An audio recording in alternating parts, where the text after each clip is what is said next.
Болницата 8 септември денеска ги затвора оделенијата за пулмологија со ендокринологија и општа и ургентна хирургија. Директорот Сашо Стојчев ја потврди информацијата за нова. Причина за ова е недостигот на медицински сестри, поради што болницата полека колабира. Од утре се затвараат и 4 операциони сали, така што од 7 болницата ќе работи со само 3. Специјалното јавно обвинителство поднесе барање за изземање на претседателот на Врховниот суд Јово Вангеловски при одлучувањето за предметот труст. Причината поради која СЈ обара негово изземање бидејќи тој е опфатен во прислушуваните разговори, и тоа во периодот кога исто така ја извршувал функцијата претседател на Врховниот суд, поради што се сомнева дека е пристрасен.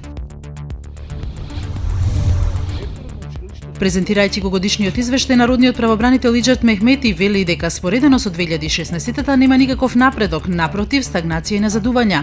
Како што вели тој, институциите не соработуваат доволно со омбудсманот и се уште имаме исполитизирани нефункционални институции кои спроведуваат партиски агенти. Тој ги посочи поплаките за проектот Мој термин и за условите во затворите.